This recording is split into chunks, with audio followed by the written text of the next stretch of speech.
Hello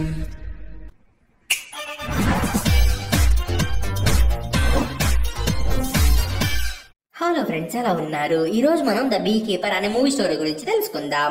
ఈ movie starting లో మనకి యాడమ్ క్లే అనే వ్యక్తిని చూపిస్తారు. ఇతను ఒక be keeper.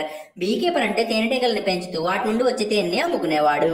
Adam be keeping కోసం పార్కర్ అనే లేడీ దగ్గర ఒక వేర్ హౌస్ ని రెంట్కి తీసుకుని అక్కడే హానిని తీస్తూ ఉంటాడు. యాక్చువల్ గా యాడమ్ ద బీ కీపర్ అనే సీక్రెట్ సర్వీస్ ఆర్గనైజేషన్ లో ఒక సీక్రెట్ ఏజెంట్ గా వర్క్ చేస్తూ ఉండేవాడు. కానీ ప్రస్తుతం అతను రిటైర్ అయిపోయి నార్మల్ లైఫ్ లీడ్ చేస్తూ ఉంటాడు. ద బీ కీపర్ ఆర్గనైజేషన్ మొత్తంలో యాడమే ద బెస్ట్ ఏజెంట్. ఈ బీ కీపర్ ఆర్గనైజేషన్ ని గవర్నమెంట్ ఫామ్ చేస్తుంది. అలాగే చట్టం ద్వారా సాల్వ్ అవ్వని కేసెస్ ని బీ కీపర్స్ ద్వారా సాల్వ్ చేస్తూ ఉంటుంది. వన్ డే యాడమ్ వేరే హౌస్ నుండి వస్తూ ఉంటాడు. అప్పుడే అతనికి దారిలో మిస్ పార్కర్ కనిపిస్తుంది.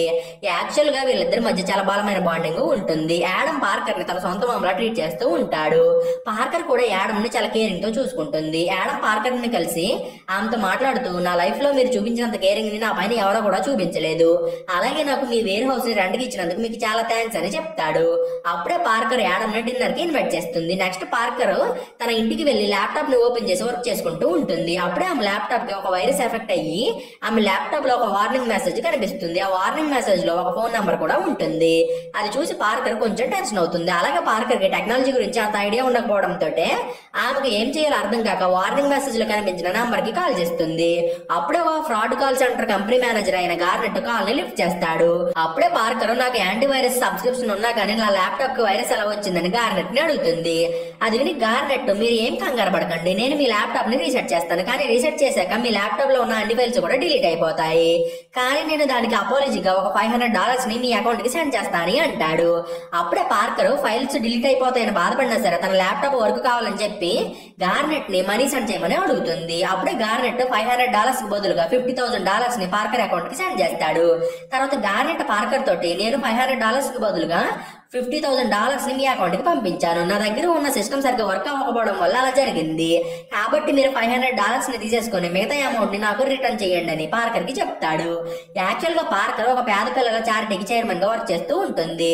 ఇప్పుడు ఆ చారిటీ అకౌంట్ లో $2 million ఉంటాయి. దాంతో పార్కర్ కి గార్నెట్ పైన డౌట్ వచ్చి, నేను ఒకసారి బ్యాంక్ కి కాల్ చేసి తర్వాత నీ మనీని నీకు సెండ్ చేస్తాను గార్నెట్ తోటి అంటుంది. అది విన్న వెంటనే గార్నెట్, మేడం మీరు దయచేసి బ్యాంక్ కి కాల్ చేయకండి, మీరు అలా చేస్తే నా జాబ్ ఊడిపోతుంది, నాకు పిల్లలు కూడా ఉన్నారు, దయచేసి మీరు అమౌంట్ ని రిటర్న్ చేయండి, మీకు ఏ ప్రాబ్లం రాకుండా నేను చూసుకుంటానని చెప్పి పార్కర్ ని నమ్మిస్తాడు. అప్పుడే పార్కర్ అమౌంట్ ని రిటర్న్ చేద్దామని చెప్పి తన బ్యాంక్ అకౌంట్ మెయిన్ పాస్వర్డ్ ని ల్యాప్టాప్ లో ఎంటర్ చేస్తుంది. పార్కర్ పాస్వర్డ్ ని ఎంటర్ చేయగానే గార్నెట్ అండ్ అతని టీమ్ పార్కర్ అకౌంట్ లో ఉన్న $2 million ని కొట్టేస్తారు. అప్పుడే పార్కర్ తన అకౌంట్ లో ఉన్న చార్టీ మనీ మొత్తం కూడా పోవడంతో షాక్ అయ్యి చాలా బాధపడుతుంది. కానీ గార్నెట్ మాత్రం పార్కర్ అకౌంట్ లో ఉన్న $2 million ని కొట్టేసి తన టీం తోటి సెలబ్రేట్ చేసుకుంటూ ఉంటాడు. అదే టైంలో యాడమ్ ఒక జార్ నిండా హానీని తీసి దాన్ని పార్కర్ కి ఇద్దామని చెప్పి ఆమె ఇంటికి వెళ్తాడు. అప్పుడే యాడమ్ పార్కర్ ని పిలుస్తాడు. కానీ యాడమ్ ఎంత పిలిచినా కానీ పార్కర్ రెస్పాండ్ అవ్వకపోవడంతో యాడమ్ ఆమె ఇంటి డోర్ ని ఓపెన్ చేసి లోపలికి వెళ్తాడు. ఆ టైంలో పార్కర్ ఇల్లు చాలా చీకటిగా సైలెంట్ గా ఉంటుంది. దాంతో యాడమ్ కి కొంచెం డౌట్ వచ్చి ఒక కత్తిని తీసుకుని ఆ ఇంట్లో సెర్చ్ చేస్తూ ఉంటాడు. అప్పుడే అతనికి ఒక సోఫా పైన పార్కర్ డెడ్ బాడీ కనిపిస్తుంది. యాక్చువల్ గా మనీ మొత్తం పోయే అనే బాధతోటి పార్కర్ గన్ తోటి షూట్ చేసుకుని సూసైడ్ చేసుకుని చనిపోతుంది. అది చూసి యాడమ్ కి ఏమీ అర్థం కాదు. అప్పుడే అక్కడికి పార్కర్ కూతురు వచ్చి యాడమ్ కి గన్ ఏం చేసి, నువ్వు మా ఇంట్లో ఏం చేస్తున్నావు, అయినా నువ్వు ఎవరు అని యాడమ్ ని అడుగుతుంది. యాక్చువల్ గా పార్కర్ కూతురు FBI లో ఒక ఏజెంట్ గా వర్క్ చేస్తూ ఉంటుంది. ఇప్పుడు యాడమ్ చేతిలో కత్తి, అలాగే సోఫా పైన తన మామ్ డెడ్ బాడీ ఉండడం చూసి పార్కర్ కూతురు యాడమ్ తన మామ్ ని చంపేసి ఉంటాడని అనుకుంటుంది. నెక్స్ట్ ఆమె పోలీసుల్ని అంటే FBI ని ఆ ప్లేస్ కి పిలిపిస్తుంది. ప్రస్తుతం ఆ ప్లేస్ లో యాడమ్ తప్ప ఎవరు లేకపోవడంతో పోలీసులు యాడమ్ ని అరెస్ట్ చేస్తారు. దీని తర్వాత పార్కర్ కూతురు తన మామ ఇంట్లోకి వెళ్లి ఆమె ల్యాప్టాప్ ని చెక్ చేస్తుంది. అప్పుడే పార్కర్ కూతురికి తన మామ ఎందుకు సూసైడ్ చేసుకుని చనిపోయింది అనే విషయం గురించి అర్థమవుతుంది. పార్కర్ కూతురు తన మామ ల్యాప్టాప్ లో ఉన్న బ్యాంక్ బ్యాలెన్స్ ని చూసి బ్యాంక్ లో ఉన్న మనీని స్కామర్స్ కొట్టేశారని తెలుసుకుంటుంది. నెక్స్ట్ సీన్ లో పోలీసుల ఇంట్రాగేషన్ లో పార్కర్ ది సూసైడ్ అని నిర్ధారణ అవుతుంది. దాంతోనే వాళ్ళు యాడమ్ కి పార్కర్ చావుతో ఎటువంటి సంబంధం లేదని చెప్పి యాడమ్ ని రిలీజ్ చేస్తారు. నెక్స్ట్ పార్కర్ కూతురు వేర్ హౌస్ కి వెళ్లి యాడమ్ ని మీట్ అయ్యి అతనికి సారీ చెప్తుంది. తర్వాత పార్కర్ కూతురు యాడమ్ ని తన మామ ఇంటికి పిలిచి తన మామ ఎందుకు సూసైడ్ చేసుకుని చనిపోయిందో యాడమ్ కి చెప్తుంది. అలాగే మా అమ్మాయి అకౌంట్ లో ఉన్న డబ్బులన్నీ కొట్టేసిన కంపెనీ చాలా క్రైమ్స్ ని చేస్తున్నారు. కానీ మా FBI డైరెక్టర్ మాత్రం ఆ కంపెనీ మీద యాక్షన్ తీసుకోవడానికి మాకు ఎటువంటి ఆర్డర్స్ ని ఇవ్వడం లేదని అంటుంది. యాడమ్ ఏమో సైలెంట్ గా కూర్చుని పార్కర్ కూతురు చెప్పేదంతా కూడా వింటూ ఉంటాడు. దీని తర్వాత మీ అమ్మ చనిపోయినందుకు నాకు కూడా చాలా బాధగా ఉందని పార్కర్ కూతురికి చెప్పి నాకు తేనెపట్టుల దగ్గర కొంచెం పని ఉందని అంటూ అక్కడ నుండి వెళ్ళిపోతాడు. కొంచెం సేపటి తర్వాత యాడమ్ తేనెపట్టుల దగ్గరికి వెళ్లి అక్కడ తన సీక్రెట్ గా దాచిన శాటిలైట్ ఫోన్ ని బయటికి తీసి బీకీపర్ ఆర్గనైజేషన్ లో వర్క్ చేస్తున్న తన ఫ్రెండ్ కి కాల్ చేసి పార్కర్ చనిపోవడానికి కారణమైన కంపెనీ గురించి ఫుల్ డీటెయిల్స్ కావాలని అడుగుతాడు. దాంతో యాడమ్ ఫ్రెండ్ ఆ కంపెనీ గురించి కనుక్కుని దాని ఫుల్ డీటెయిల్స్ ని యాడమ్ కి చెప్పేస్తుంది. అప్పుడే యాడమ్ ఒక ట్రక్ వేసుకుని ఆ కంపెనీ ఉన్న బిల్డింగ్ దగ్గరికి వెళ్తాడు. అలాగే అతను తనతో పాటు 2 పెట్రోల్ టిన్లు ఉన్నాయి ఆ బిల్డింగ్ లోపలికి తీసుకెళ్దామని ట్రై చేస్తాడు. కానీ అక్కడ ఉన్న సెక్యూరిటీ గార్డ్స్ యాడమ్ ని లోపలికి వెళ్ళనివ్వకుండా అడ్డుకుంటారు. బట్ యాడమ్ మాత్రం ఆ గార్డ్స్ ఇద్దరిని చెతక్కొట్టేసి లోపలికి వెళ్ళిపోతాడు. నెక్స్ట్ యాడమ్ మెయిన్ ఆఫీస్ లోకి వెళ్లి మీరు ఇకపైన అమాయకపు ప్రజలను మోసం చేసి వాళ్ళ డబ్బులు దొంగలించమని చెప్పండి అంటూ అక్కడ ఉన్న ఎంప్లాయీస్ కి చెప్తాడు. కానీ వాళ్ళు మాత్రం యాడమ్ చెప్పింది విని గట్టిగా నవ్వుకుంటారు. అప్పుడే యాడమ్ తన పక్కన ఉన్న ఒక ఎంప్లాయీని పట్టుకుని చితక్కొట్టేస్తాడు. అది చూసి అక్కడ ఉన్న ఎంప్లాయీస్ అందరికీ కూడా ప్యాంట్లు తడిచిపోతాయి. అలాగే వాళ్ళు యాడమ్ కి బాగా భయపడిపోయి యాడమ్ చెప్పమన్నట్టే చెప్తారు. నెక్స్ట్ యాడమ్ ఎంప్లాయీస్ తోటి మీకు బ్రతకాలని ఆశ ఉంటే ఇక్కడ నుండి పారిపోండి అని చెప్పి తను తెచ్చిన పెట్రోల్ ని ఆ ప్లేస్ మొత్తం కూడా పోస్తూ ఉంటాడు. అప్పుడే అక్కడికి గార్నెట్ తన సెక్యూరిటీ గార్డ్స్ ని తీసుకొచ్చి యాడమ్ ని ఆపమని తన సెక్యూరిటీ గార్డ్స్ కి చెప్తాడు. అప్పుడే వాళ్ళు కూడా యాడమ్ పైన అటాక్ చేస్తారు. కానీ యాడమ్ మాత్రం సెక్యూరిటీని పెచ్చగొట్టుడు కొట్టి ఆ ప్లేస్ లో బాంబ్స్ కూడా ఫిక్స్ చేస్తాడు. తర్వాత యాడమ్ గార్నెట్ తోటి నీకు బ్రతుకు పైన ఆశ ఉంటే ఇక్కడ నుండి పారిపోమని చెప్తాడు. నెక్స్ట్ యాడమ్ ఆ కంపెనీ బిల్డింగ్ ని బ్లాస్ట్ చేసి అక్కడ నుండి వెళ్ళిపోతాడు. కొంచెం సేపటి తర్వాత గార్నెట్ తమ కంపెనీ ఓనర్ అయిన డెరిక్ అనే వ్యక్తికి కాల్ చేసి ఒక బీకీపర్ మన కంపెనీకి వచ్చి కంపెనీని డిస్ట్రాయ్ చేసి పడేశాడని అంటాడు. అప్పుడే డెరిక్ యాడమ్ ఒక సీక్రెట్ ఏజెంట్ అని తెలియక నువ్వు అర్జెంట్ గా కొంతమంది రౌడీల్ని తీసుకెళ్లి ఆ బీకీపర్ గడిని చంపేయని అంటాడు. నెక్స్ట్ సీన్ లో యాడమ్ తన బీకీపింగ్ చేసే దగ్గర కొంచెం సేపు కూర్చుని తన వేరే హౌస్ కి వెళ్తూ ఉంటాడు. అదే టైంలో గార్నెట్ కొంతమంది రౌడీల్ని తీసుకుని ఆ ప్లేస్ కి వస్తాడు. తర్వాత గార్నెట్ తో పాటు వచ్చిన రౌడీస్ అక్కడ ఉన్న తేనె పొట్లను షూట్ చేసి పడేస్తారు. నెక్స్ట్ గార్నెట్ అండ్ అతనితో పాటు వచ్చిన మనుషులు యాడమ్ ని ఫాలో అవుతూ వేరే హౌస్ కి వెళ్లి యాడమ్ ని ఫినిష్ చేయాలని అనుకుంటారు. నెక్స్ట్ గార్నెట్ గాడు యాడమ్ ని బయటికి రమ్మని చెప్పి గట్టిగా అరుస్తాడు. యాడమ్ కి ఆల్రెడీ గార్నెట్ వాళ్ళు తనని ఫాలో అవుతున్నారు అనే విషయం గురించి తెలుస్తుంది. కానీ అతను కావాలనే గార్నెట్ వాళ్ళని వేరే హౌస్ లోకి వచ్చేలాగా చేసి అక్కడే వాళ్ళందరినీ చితక్కొట్టేసి గన్స్ ని యూజ్ చేయకుండానే వాళ్ళందరినీ కూడా చంపేస్తాడు. కానీ గార్నెట్ మాత్రం చంపకుండా అతని చేతి వేళ్ళని మాత్రమే కట్ చేసి పడేస్తాడు. నెక్స్ట్ యాడమ్ గార్నెట్ ని ఫుల్ గా టార్చర్ చేసి అక్కడ నుండి వెళ్ళిపోతాడు. కొంచెం సేపటి తర్వాత పార్కర్ కూతురికి ఎవరో కానీ తన మామ్ వేరే హౌస్ ని కాల్చి దాన్ని పూర్తిగా ధ్వంసం చేసేసారని తెలుస్తుంది. ఈ విషయం గురించి తెలిసిన వెంటనే పార్కర్ కూతురు కొంతమంది FBI ఏజెంట్ ని తీసుకుని వేరే హౌస్ దగ్గరికి వస్తుంది. అక్కడే పార్కర్ కూతురికి రౌడీల డెడ్ బాడీస్ బాగా కాలిపోయిన స్థితిలో కనిపిస్తాయి. అలాగే ఆమెకు ఆ ప్లేస్ లో కొన్ని ఎవిడెన్స్ కూడా దొరుకుతాయి. ఆ ఎవిడెన్స్ ఆధారంగా ఫ్రాడ్ కంపెనీ వాళ్ళు తమ అమ్మ వేరే హౌస్ ని కాల్ చేశారని పార్కర్ కూతురు అనుకుంటుంది. అప్పుడే ఇంకో FBI ఏజెంట్ పార్కర్ కూతురు తోటి యాడమ్ గురించి మాట్లాడతాడు. అది విని పార్కర్ కూతురు యాడమ్ కి అండ్ ఆ కంపెనీకి అసలు సంబంధం ఏంటని అనుకుంటూ ఉంటుంది. ఇంకో పక్క గార్నెట్ వేరే హౌస్ నుండి ఎస్కేప్ అయ్యి డెరిక్ కి కాల్ చేసి వేరే హౌస్ లో జరిగిన విషయం గురించి చెప్తాడు. అది విని డెరిక్ షాక్ అయ్యి అసలు నీ మనుషుల్ని చంపిన బీకీపర్ బ్యాక్గ్రౌండ్ డీటెయిల్స్ ఏంటో తెలుసుకొని గార్నెట్ తోటి అంటాడు. అప్పుడే సడన్ గా యాడమ్ అక్కడికి వచ్చి గార్నెట్ ని కొట్టి అతన్ని కట్టేసిన తాడుని తన ట్రక్ కి తగిలిస్తాడు. నెక్స్ట్ యాడమ్ తన ట్రక్ ని స్టార్ట్ చేసి ఆ ట్రక్ గార్నెట్ తో సహా సముద్రంలో పడేలాగా చేస్తాడు. దాంతో గార్నెట్ అక్కడికక్కడే చనిపోతాడు. ఇక్కడ జరిగిందంతా కూడా డెరిక్ తన ఫోన్ కాల్ లో వింటూ ఉంటాడు. నెక్స్ట్ యాడమ్ గార్నెట్ ఫోన్ ని తీసుకుని డెరిక్ నా నెక్స్ట్ టార్గెట్ నువ్వేరా అని చెప్తాడు. ఇంకో పక్క పార్కర్ కూతురు తన ఆఫీస్ లో కూర్చుని తన ఫ్రెండ్ సహాయంతో యాడమ్ గురించి తెలుసుకోవడానికి ట్రై చేస్తూ ఉంటుంది. కానీ ఆమె ఎంత ట్రై చేసినా గానీ యాడమ్ గురించి ఒక చిన్న క్లూ కూడా దొరకదు. అప్పుడే పార్కర్ ఫ్రెండ్ కి గార్నెట్ బాడీ దొరికింది అని ఫోన్ కాల్ వస్తుంది. దాంతోనే పార్కర్ కూతురు అండ్ ఆమె ఫ్రెండ్ గార్నెట్ బాడీ దగ్గరికి బయలుదేరతారు. ఇంకో పక్క డెరిక్ తన దగ్గర పనిచేసే వాలెస్ అనే వ్యక్తి దగ్గరికి వెళ్లి తన కంపెనీకి జరిగిన విధ్వంసం గురించి చెప్తాడు. Wallace former CIA agent. అలాగే డెరిక్ మామ్ కి మంచి ఫ్రెండ్ కూడా. కానీ ప్రస్తుతం ఇతను డాన్ఫోర్డ్ ఫౌండేషన్ తరఫున వర్క్ చేస్తూ ఉంటాడు.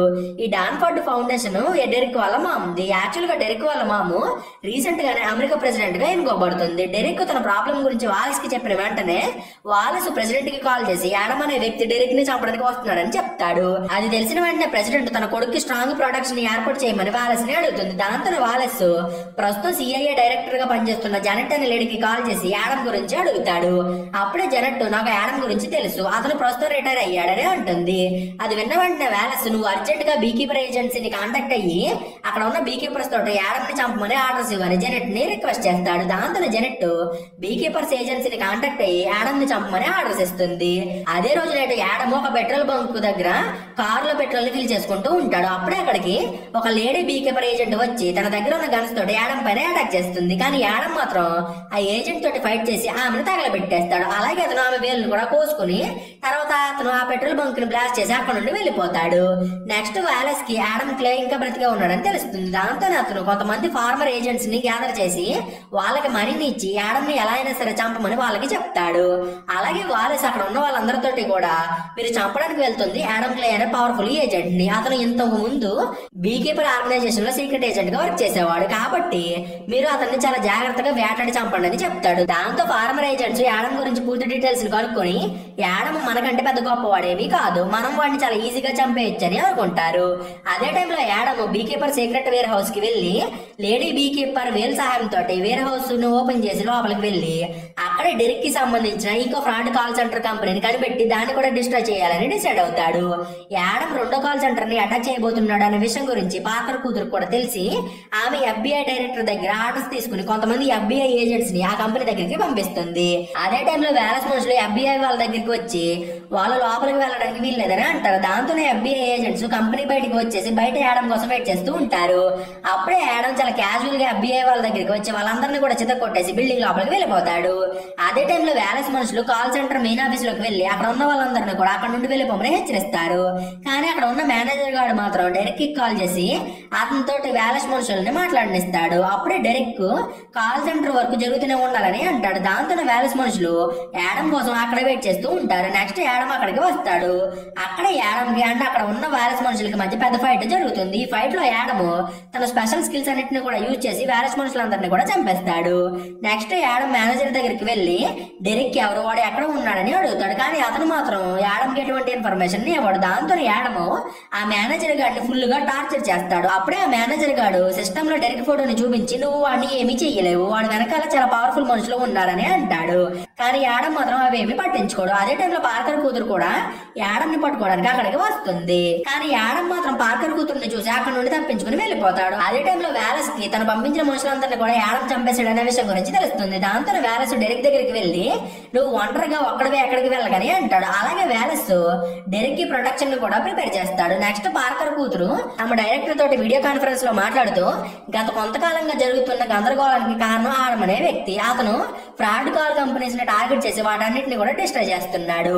ఆ కాల్ సెంటర్ కంపెనీస్ అన్ని కూడా డైరెక్ట్ గా డాన్ఫోర్డ్ ఫౌండేషన్ కి కనెక్ట్ అయ్యి ఉన్నాయి. అంటే ప్రెసిడెంట్ కి ఆ కంపెనీస్ తో సంబంధం ఉందన్నమాట. నాకు తెలిసి యాడమ్ నెక్స్ట్ టార్గెట్ ప్రెసిడెంట్ అని అంటుంది.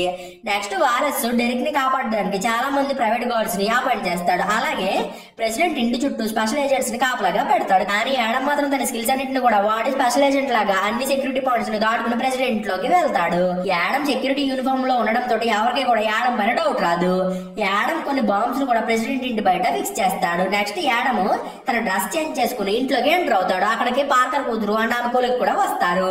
అలాగే వాళ్ళు యాడమ్ ని నోటీస్ చేసి అతను పట్టుకోవడానికి అతని వెనకాలే వెళ్తారు. అదే టైంలో ప్రెసిడెంట్ కి FBI డైరెక్టర్ ద్వారా తన కొడుకు చేస్తున్న ఆన్లైన్ ఫ్రాడ్స్ గురించి తెలిసి అతని పైన అరుస్తుంది. అప్పుడే డెరెక్ నేను చాలా డేస్ నుండి ఆన్లైన్ ఫ్రాడ్ చేస్తున్నాను, నేను ఈ ఫ్రాడ్ ద్వారా సంపాదించిన మనీనే మీ ప్రెసిడెంట్ క్యాంపెయిన్ కోసం యూజ్ చేశాను, ఆ మనీ కారణంగానే మీరు ప్రెసిడెంట్ అయ్యారని అంటాడు.